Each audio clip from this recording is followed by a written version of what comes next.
செல்லம் யாராவது வராங்களா? ஆல் கிளியர் புருஷா.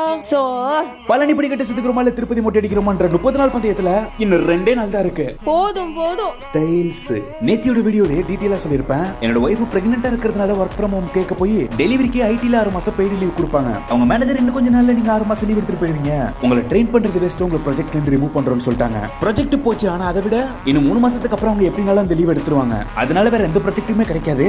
லாஸ்ட் இயர் என்னோட பொண்ணு கம்மியான ரேட்டிங் வாங்கினதுனால அது மட்டும் இல்லாம இப்ப ப்ராஜெக்ட்டும் இல்ல, பெஞ்சில இருக்காங்க, இனிமேல் ப்ராஜெக்ட்டும் கிடைக்காதா? ஹெச்ஆர் கூப்பிட்டு செல்ஃப் ரிசைன் பண்ண சொல்லிடுவாங்கன்னு கேள்விப்பட்டோம். கம்மி ரேட்டிங் வாங்கி பெஞ்சில இருந்து செல்ஃப் ரிசைன் பண்ணவங்கள நானே பாத்துருக்கேன். அதனால அவங்க மேனேஜர் கிட்ட கொஞ்சம் ரெக்வெஸ்ட் பண்ணி பாக்குறது தவிர வேற வழி இல்லன்னு புரிஞ்சுக்கிட்டோம். நேத்து நைட் ஆபீஸ் ஒர்க் முடிச்சிட்டு நைட் லேட்டா வந்ததுனால மார்னிங் யூடியூப் வீடியோக்கு வாய்ஸ் கொடுத்துட்டு நானும் என்னோட பிரெக்னன்ட் லேடியும் ஆபீஸ்க்கு கிளம்பிட்டோம். என் பிரெக்னன்ட் லேடியோட மனசு சரியில்லாதனால இன்னைக்கு வானமே மூடிதான் மழை பெய்யுற மாதிரி இருந்துச்சு. இந்த பிரச்சனையில நைட்டு சனாவிட்டாலையும் வாட்டர்ல போட மறந்துட்டேன். புரோட்டீன் பற்றாக்குறை ஏற்பட்டது. அப்படியே சாப்பிடலாம் போல இருந்துச்சு, ஆனா சாப்பிடல. என் ஒய்ஃபுக்கு சிரிப்பு காட்டல நினைச்சா சரி வரல.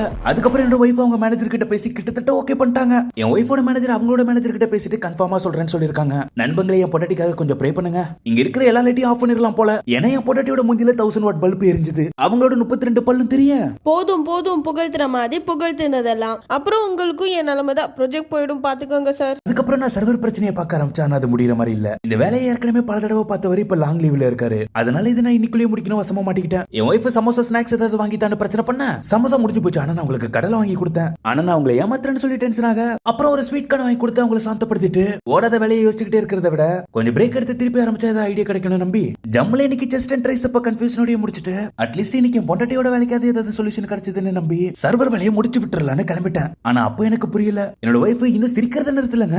சும்மா கிண்டல் பண்ண நானும் சர்வர் அப்ப பண்ண எவ்வளவோ ட்ரை பண்ண, ஆனா முடியல. என்னோட ஒய்ஃபுக்கு பசிக்குதுன்னு டின்னர் முடிக்க ஃபுட் கோர்ட்டுக்கு வந்துட்டோம். ஆளாளுக்கு வந்து சர்வரியா இன்னும் டவுன்ல இருக்குன்னு கேட்க ஆரம்பிச்சிட்டாங்க. நைட்டு 10 மணிக்கு மேல ஆயிருச்சு. டீயை போட்டாதான் வேலைக்காகணும் முடிவு பண்ணிட்டேன். நம்ம என்னதான் முக்கினாலும் நமக்கு அடி விழுகணும்னு முடிவு ஆயிருச்சுன்னா இடி மாதிரி விழும், அடிக்கடி விழும். எனக்கு ஆபீஸ்ல எவ்வளவோ ட்ரை பண்ணி பார்த்து சர்வர் அப்பா ஆகிற மாதிரி இல்ல. நாளைக்கு தீபாவளி பொங்கல் எல்லாமே இருக்கு எனக்கு ஆபீஸ்ல. அடமலை வெளுத்து வாங்க போதுன்னு பஞ்ச் டைலாக் போட்டு கிளம்பிட்டேன். என்னோட ஒரு நாள் நோக்கி நான் போய் அடைய நீங்க எனக்கு ஹெல்ப் பண்ணணும்னு நினைச்சீங்கன்னா மறக்காம சப்போர்ட் பண்ணுங்க. அதுக்கப்புறம் நாளைக்கு வீடியோக்கு தேவையான வாய்ஸ் ஓவர் நான் கொடுத்துட்டு நைட்டு நான் படுக்க போறப்ப மணி 1க்கு மேல ஆயிருச்சு. பசிக்க ஆரம்பிச்சிருச்சு. சரின்னு ஒரு கோவாவை சுயமா கட் பண்ணி சாப்பிட்டுட்டு என்னோட ஒய்ஃப் வந்து பார்த்து டெய்லி நைட் ஒரு கோவா எங்க போகுதுன்னு கண்டுபிடிச்சிட்டாங்க. இப்போ கூட வாட்ஸ்அப்ல சர்வரை பத்தி அப்டேட் கேட்கறாங்க நண்பங்களே. அதுக்கப்புறம் நாங்க தூங்க போறோம். நம்மளோட ஒரு நாளுக்காக இஷ்டப்பட்டதை கஷ்டப்பட்டு செய்ய நாளைக்கு பார்ப்போம்.